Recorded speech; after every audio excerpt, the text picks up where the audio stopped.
자, 여러분 안녕하십니까? 김윤석입니다. 자, 이렇게 여러분들 만나 뵙게 돼서 너무나 반갑습니다. 자, 이번 시간부터는 우리가 회계관리 1급 세무회계 강의를 시작을 하도록 하겠는데요. 자, 일단 우리가 회계관리 1급 세무회계 과목에 대한 간단한 오리엔테이션 좀 하고 그 다음에 설명을 드리도록 하겠습니다. 일단 우리 회계관리 1급은 여러분들 아시겠다시피요. 우리가 재무회계 시험 분야하고 세무회계 이렇게 두 가지로 과목이 설정되어 있습니다. 물론 이제 그 윗단계인 재무관리사는 재무회계, 세무회계, 원가관리회계가 있습니다만, 자, 그렇기 때문에 어차피 이 1급의 세무회계를 공부를 해두시면 차후에 이제 재경관리사를 공부하실 때도 아마 좀 더 도움이 되지 않으실까 이런 생각이 듭니다. 그래서 향후 재경관리사 공부의 기본적인 또 공부도 되신다라고 생각을 하시면서 또 세무회계를 염두에 두시고 공부해 주시면 좋지 않을까 이런 생각합니다. 자, 일단 우리 세무회계는 그 전체 출제되는 파트를 보면은 여기 보시면은 우리가 조세 총론이라는 분야가 있습니다. 요거는 조세란 말을 좀 잘 안 쓰죠. 우리가 세금이다 이렇게 얘기하죠. 세금이라는 표현을 써주는데 이 세금에는 우리가 국세가 있고 그 다음에 이제 지방세가 있지요. 네. 그러면은 이 세금에 대한 총괄적인 이론이다. 이렇게 얘기를 하고 있습니다. 그러면 이런 총괄적인 이론을 배우는 건데 일단 이것이 여기서는 전체 시험 문제 우리가 40문항이 출제되는데 그중에서 한 3문항 정도가 출제가 되고 있습니다. 그래서 여기서는 우리가 세법에서 알아야 될 아주 기본적인 용어, 조세의 분류 이런 내용 등이 이제 출제되고 있습니다. 그 다음에 이제 우리가 부가가치세죠. 우리가 여러분들 현업에 나가시면 굉장히 좀 중요하게 다루고 있는 그런 세목이 이 부가가치세가 되겠는데요. 이 부가가치세 실무도 전체 내용 중에서 한 9문제 정도가, 물론 이 숫자는 좀 변화가 있을 수 있습니다만 출제가 되고 있는 편입니다. 그래서 이 총론과 묶여서 한 12문제 정도 되는 편이고요. 그 다음에 이 부가가치세는 주로 이제 사업하는 분들, 자영업을 하신다거나 이런 사업자분들이 내는 세금이고요. 그 중에서 이제 강론에서는 사업자가 이제 거래를 하게 되면 증빙 발행을 합니다. 그 증빙 발행을 할 때 중요한 증빙이 바로 세금 계산서거든요. 여기서 계산서 실무 파트도 출제가 되고 있습니다.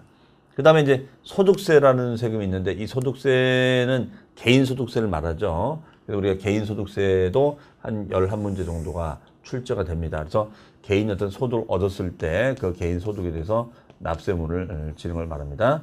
그다음에 소득세에서 이제 소득을 받으면 그 소득을 지급할 때 우리가 원천징수를 하는데 그 원천징수 실무가 나와 있겠죠. 그래서 원천징수 우리가 어떻게 되는 것인지 이런 내용들도 살펴보도록 하겠습니다. 그다음에 이제 법인세가 있습니다. 법인세는 전체 한 17문제 정도가 출제됩니다. 가장 많은 출제 빈도수를 차지하고 있다는 것이죠. 이게 이제 법인세가 되겠습니다. 그러면 이때 법인이라는 것은 이제 기업을 말하겠죠. 이 기업에 대한 법인세 문제가 되겠는데 이거는 우리가 어떻게 처리할 것인가 이런 얘기가 되겠습니다. 자, 그래서 전체 내용 출제된 문제 중에서 우리가 이제 요 정도 하고 이렇게 문제 파트가 나옵니다. 그래서 가장 1순위가 나온 게 이제 요 문제, 그 다음에 이제 요 문제, 그 다음에 요 문제가 되고 있죠.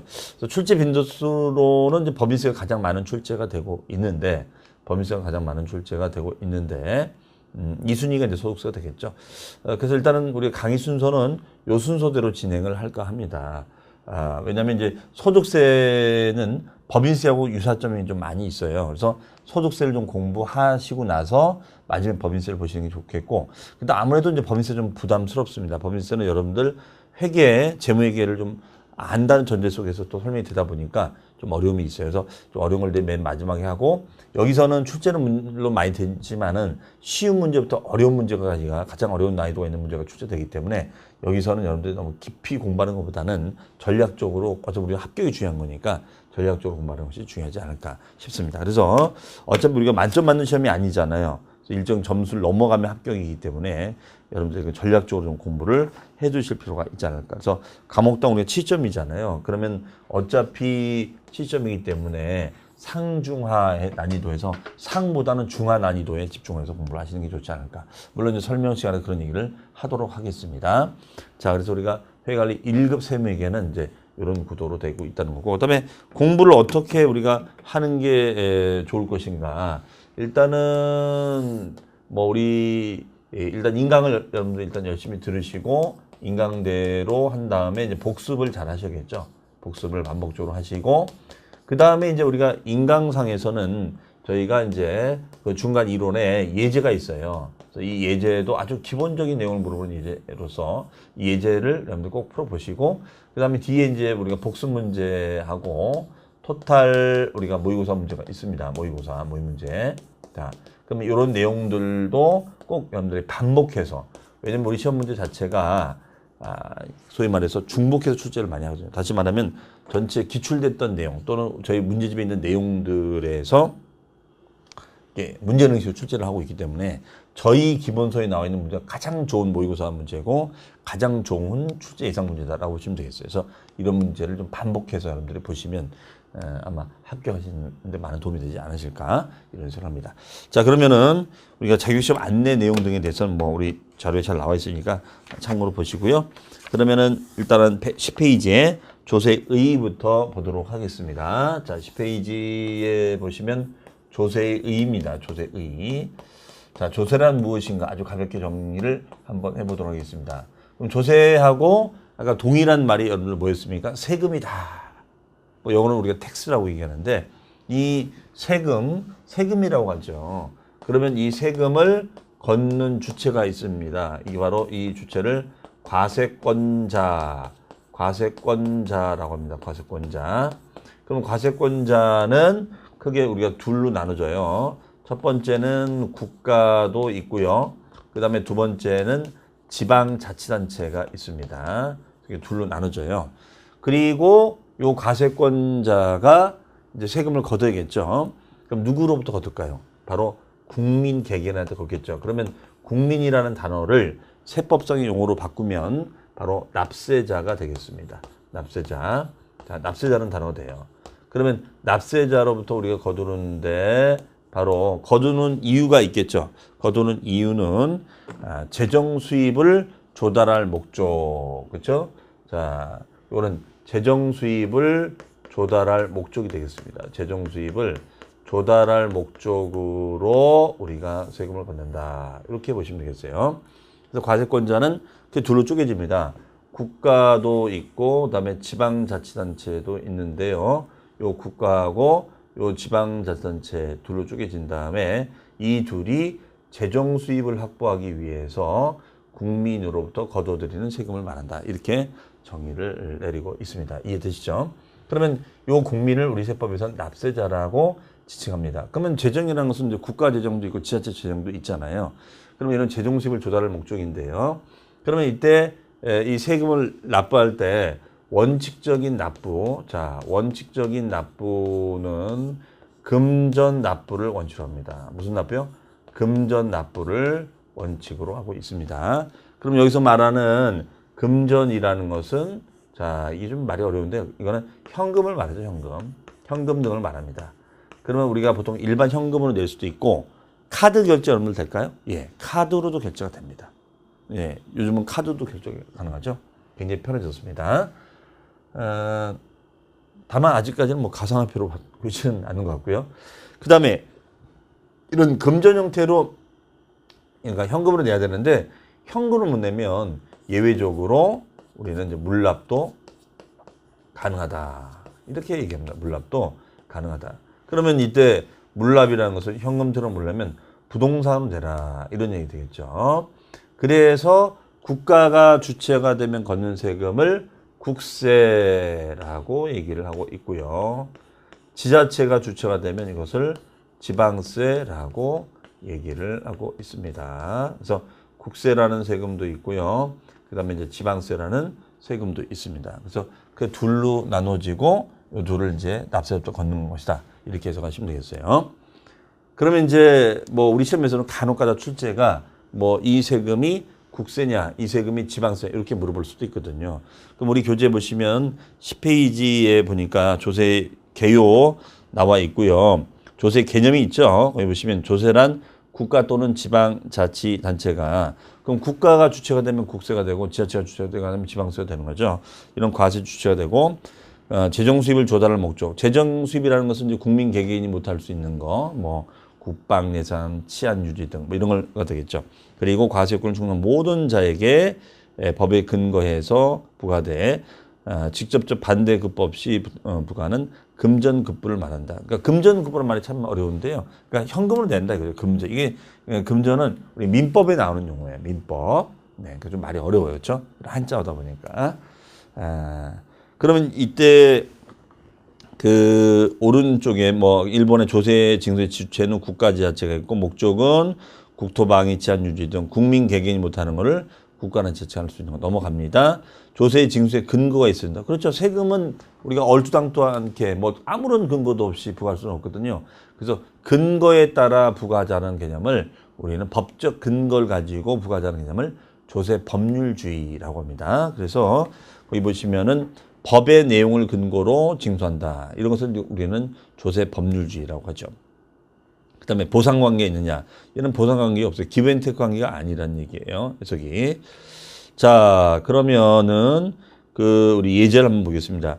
조세에 대한 다음 설명 중 옳지 않은 것은 1번 조세는 국가 지방자치단체가 부과징수한다. 얘는 과세 주체가 국가하고 지자체가 있다는 거죠. 두 번째는 국가 지자체 운용에 필요한 돈을 국민에게 부과징수한다. 예. 그다음에 세 번째 조세는 국가가 규정하는 법의 내용에 따라 부과하자. 그렇죠? 어떤 법적 근거를 가지고 부과하자. 이런 것을 조세 법률주의. 그러니까 법적 근거를 가지고 부과를 합시다. 이렇게 얘기를 합니다. 그다음에 4번입니다. 국민이 납부하는 조세에 대하여 국가 지자체가 직접 대응되는 대가를 지급해 준다. 직접 대응되는 대가를 지급해 준다. 답이 4번이죠. 그러니까 이건 기브앤테이크 관계가 아니라는 거죠. 내가 뭐 주면 뭐 받고 이런 관계가 아니라는 거죠. 기부하고 그렇죠. 기부하고 테이크하는 관계가 아니라는 거죠. 기부하고 테이크하는 관계가 아니다 그죠. 주고받는 관계가 아니라는 거죠. 일방적으로 내기만 한다. 이렇게 정의를 내리고 있습니다. 그 다음에 이제 12페이지에 가보시면 조세 분류. 자, 별표치 하나 해놓으시고 간혹가다 이게 출제가 될 수 있는 파트입니다. 그러면 이러한 세금은 여러 가지 시각에서 각도에서 분류가 될 수 있다라고 정의를 하고 있습니다. 자, 그러면은 첫 번째 거기 우리 교재에 나와 있는 거에는 국세하고 지방세가 있다. 그래서 대표적인 국세는 우리 이제 시험범위에 들어가는 법인세. 자, 법인세는 이제 기업이 어떤 활동을 통해서 돈을 벌면 내는 세금이 법인세입니다. 그 다음에 이제 소득세. 이거는 이제 개인의 소득을 말하고 부가가치세는 이제 사업주. 이런 사업자분들이 어떤 거래 활동을 했을 때 발생하는 세금이에요. 그 다음에가 지방세는 우리가 취득세, 등록면허세 등이 있다라고 되어 있습니다. 그 다음에 사용 용도가 특정하게 지정되어 있는지에 따른 분류에 보시면 목적세, 보통세.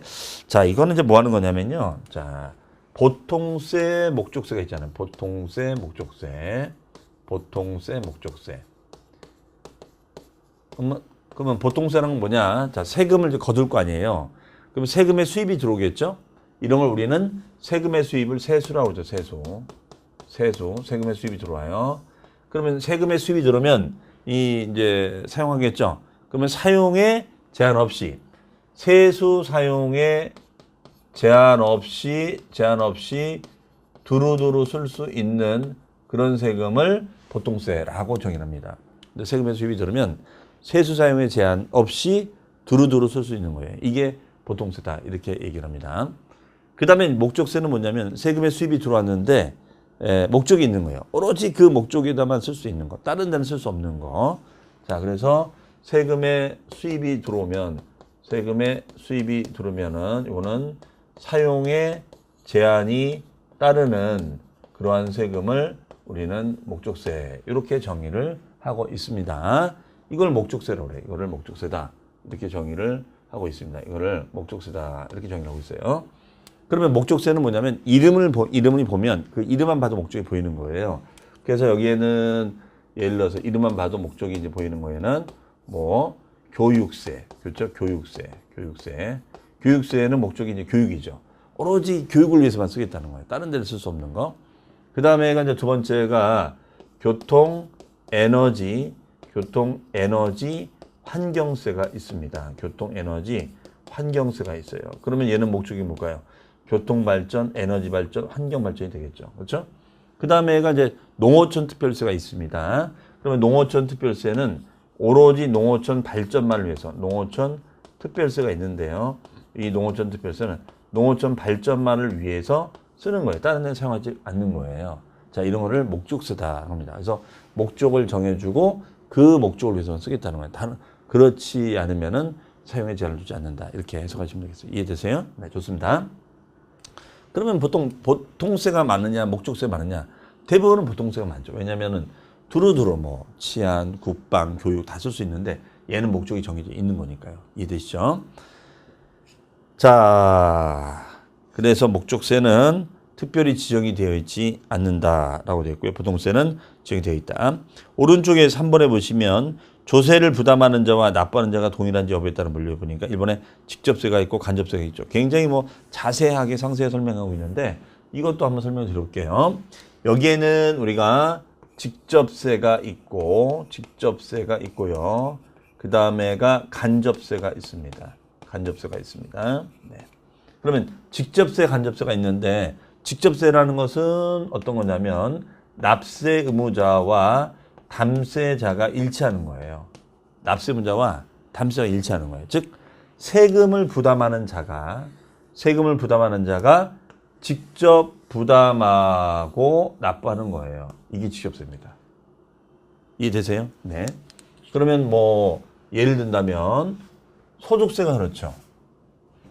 소득세. 내가 예를 들어서 사업을 해서 돈을 벌어요. 그러면 사업소득세가 발생이 되겠죠. 사업소득세가. 그럼 사업소득자 같은 경우는 본인이 부담도 하고 본인이 납부도 한단 말이에요. 이게 직접세죠. 반면에 이제 간접세는 뭐냐면 간접세는 납세 의무자와 담세자가 일치하지 않는 거예요. 이게 간접세입니다. 그러면 세금을 부담하는 자가 따로 있고 세금을 납부하는 자가 따로 있다. 이런 얘기예요. 그러면 세금을 부담하는 자는 여기는 소비자가 되고 세금을 납부하는 자는 사업주가 됩니다. 사업주가 돼요. 사업주. 그러면 사업주가 납부하고 소비자가 부담을 하는 거예요. 이렇게 움직이는 것이 바로 간접세다라고 보시면 되겠습니다. 이해되시겠죠? 무슨 말이죠? 자, 그러면은 우리가 주로 이런 걸 왜 만들었냐? 이거는 이 간접세는 주로 소비 지향적인 세금들이 많아요. 주로 소비세가 많습니다. 소비세. 그러면 소비세 중에서는 뭐 대표적인 사례가 뭐 부가가치세. 그러니까 물건을 소비할 때 내는 거죠. 아니면 뭐 주세 같은 거가 여기에 들어갈 수가 있겠습니다. 그러면은 물건을 이제 샀어요. 그러면 물건을 소비한 사람이 소비자가 부담도 하고 그다음에 이제 사업주가 납부도 할 수가 있다는 거예요. 그렇죠? 자, 소비자가 부담도 하고 사업주가 우리가 납부를 합니다. 그러면 여러분들 마트 가서 물건을 사면 여러분이 부담하죠. 저나 여러분이 부담하고 우리가 신고하지는 않거든요. 그러면 이거 소비할 때마다 세무서 가서 신고한다. 얼마나 불편해요. 그러니까 이거는 사업주에다 맡기는 거죠. 전달해 주는 거예요. 그럼 전달하면 사업주가 가서 대납을 하는 거죠. 그러면 소비자는 그냥 물건만 살 때 부가세를 그냥 미리 부담을 해버리면 본인은 뭐 부담만 하는 거지 뭐 신경 쓸 필요 없는 거잖아요. 자, 그런 개념을 우리는 간접세라고 정의를 내리고 있습니다. 그럼 여러분들 거기 보시면은 그 직접세. 자, 직접세라는 것은 조세를 부담하는 자와 조세를 납부하는 자가 동일한 조세를 말한다라고 되어 있고 여기는 법인세, 소득세, 상속세 등이 포함이 된다라고 되어 있습니다. 간접세는 뭐냐? 조세를 부담하는 자와 납부하는 자가 동일하지 아니한 조세를 말합니다. 여기는 부가치세, 주세, 개별 소비세 등이 포함이 된다라고 되어 있죠. 그렇죠? 자, 예를 들어 이하는 여러분 참고로 보시고요. 그 다음에 이제 4번 인적 사정이 고려되는지 여부에 따른 분류. 그 다음 페이지 보니까 인세 물세가 있어요. 인세. 자, 인세라는 건 뭐라고 되어 있습니까? 담세 능력. 담세 능력은 세금을 부담할 능력을 말해요. 그런 능력과 같이 납세문제 인적 사항을 고려하여 부과하는 조세를 말한다. 여기는 법인 소득세, 상속 증여세 등이 있고 물세는 그런 걸 고려하지 않는 세금을 말한다. 여기는 부가치세, 재산세 등이 있다라고 되어 있죠. 그러면은 이런 겁니다. 우리가 인세가 있고요. 인세가 있습니다. 그 다음에 물세가 있습니다. 물세. 자, 이렇게 얘기가 됩니다. 인세하고 물세가 있어요. 그러면 인세는 인적 사항을 고려하는 거예요. 인세는 인적 사항을 고려하는 거다. 인적 사항을 고려해서 부과하는 세금이고, 그 다음에 물세는 인적 사항을 전혀 고려하지 않는 세금을 말한다. 이렇게 정의를 해야 됩니다. 그럼 인적 사항을 이제 고려한다는 거니까, 그럼 부양 가족이 인적 사항을 고려하는 건데, 예를 들어서 이분이 근로자 A고 근로자 B예요. A고 B가 됩니다. 그러면 근로자 A는 연봉이 3천이다. 이렇게 얘기해요. 연봉이 3천이다. 여기도 연봉이 3천이에요. 자, 그러면은 가족을 봤더니, 부양가족 수를 딱 봤더니, 가족이 1명이에요. 가족이 1명이고, 여기는 가족이 2명이 된다. 이렇게 얘기를 합니다. 가족이 1명이, 가족이 2명이 돼요. 그러면 이런 경우에는 어떻게 됩니까? 여기는 가족이 1명이고, 여기는 가족이 2명이다. 이렇게 해석을 내야 돼요. 그럼 여러분들 어떻습니까? 그러면 수입은 동일하니까 세금 부담도 그럼 동일해야 되냐? 지금 이거예요. 그렇죠? 이거는 아니다. 수입도 동일하니까 세금 부담도 동일해야 되냐? 자, 이건 아니다. 자, 그럼 우리 세법은 이거에 대해서는 차등적으로 적용을 할 수밖에 없겠죠. 그럼 여러분들 느낌에는 A가 더 많이 내겠어요? B가 더 많이 내겠어요? 당연히 일단은 A가 더 많이 내겠죠. 그렇죠? A가. 왜냐면 여기는 부양비가 많이 들어가죠. 여기보다는. 그러니까 부양가족비를 보려면은 소득공제를 해주거든요. 그래서 한 명만 더 많이 해주기 때문에 순수입은 누가 더 많겠어요. 그렇죠? 이런 부양비를 빼고 나면 순수입이 여기에 더 많겠죠. 그러면 당연히 세금 부담도 여기에 더 많이 줘야 되는 거 아닌가. 이런 논리예요. 예. 이런 걸 우리가 인세다 그럽니다. 하지만 물세는 이런 걸 고려하지 않겠다는 거예요. 그냥 동일하게. 그냥 오로지 이 물건을 가지고 물건에다가 뭐 VAT를 부과한다. 부가치세를. 부가치세를 부과한다면 VAT를 우리가 10%를 부과하자. 그러면 이때 물건을 사는 사람이 누구냐 관심이 없는 거예요. 오로지 물건 값에 10% 붙이자. 이런 얘기입니다. 이런 개념을 우리는 물세라고 정의를 합니다. 그래서 여기는 이제 인세적 성격이 있고 물세적 성향이 있다. 그럼 주로 판단할 때 국세는 인세적 성향이 강해요. 국세는 인세적 성향이 강합니다. 그런데 지방세는 물세적 성향이 강해요. 지방세는 물세적 성향이 강합니다. 국세는 인세적 성향이 강하고 지방세는 물세적 성향이 강해요. 네, 이렇게 보시면 돼요. 그러면은 좀 구분이 되시겠습니까? 그러니까 아무래도 인세인 국세 좀 복잡하죠. 자, 그다음에 가로 5번에 보시면 독립된 세원에 따라서 독립세 부가세. 이 독립세 부가세는 뭐냐면요. 이거는 이렇게 생각하시면 돼요. 바늘이 가면 실이 따라가죠. 그러면 바늘에 해당하는 성격의 세금을 독립세 이렇게 보시면 되고요. 실에 해당하는 세금을 부가세라고 보시면 됩니다. 그러면은 어떻게 되겠어요? 바늘이 가면 실이 따라가는 거잖아요. 바늘이 가면 실이 따라가는 거잖아요. 그렇죠? 네, 이렇게 해석하시면 되죠. 그러면 이 독립세가 붙으면 실인 부가세도 같이 움직인다. 이렇게 정의를 하고 있어요. 그러면 예를 들어서 우리가 뭐 법인세라는 세금이 있습니다. 그럼 법인세라는 세금에는 여기에는 농어촌 특별세 같은 게 달라붙거든요. 달려붙어요. 그럼 이런 제도를 왜 만들었냐면 이거를 독립적으로 내려면 이런 것들은 안 내거든요. 가만히 보니까 이 농어촌 특별세는 목적세예요. 그 목적세는 오로지 목적이 정해져 있거든요. 그러면 특정 단체, 특정 어떤 그 지역을 위해서만 배려가 되는 거거든요. 농어촌 지역을 위해서만 배려가 되는 거지 도시 지역과 상관이 없는 거예요. 그렇죠? 자, 그래서 이 문제가 있구나. 그러면 이때는 어떻게 한다? 법인세랑 요 부가세랑 같이 우리가 움직인다. 이렇게 돼 있잖아요. 그렇죠? 그럼 바늘이 가면 실이 간다. 이렇게 해석이 되는 거예요. 바늘이 가면 실이 간다. 이해되시죠? 해석이. 그러면은 우리가 여기 가니까 여기도 따라가는 그런 구도가 독립세 부가세가 되겠습니다. 그럼 관련 문제 한번 볼까요? 연결이 잘못된 것은 1번 조세 징수에 따라서 국가가 주체되면 국세, 지방세, 사용용도, 그러면 사용용도가 정해져 있지 않으면 보통세, 있으면 목적세. 그다음에 인적사항이 고려가 돼 있는지, 그러면 인세, 물세 맞죠? 인적사항 고려하면 인세, 그렇지 않으면 물세. 정답은 4번이면 확정 방식에 따른 분류는 직접세, 간접세가 아니라 얘는 뭐죠? 조세를 부담하는 자와 납부하는 자가 일치하는지 안 하는지, 그렇죠?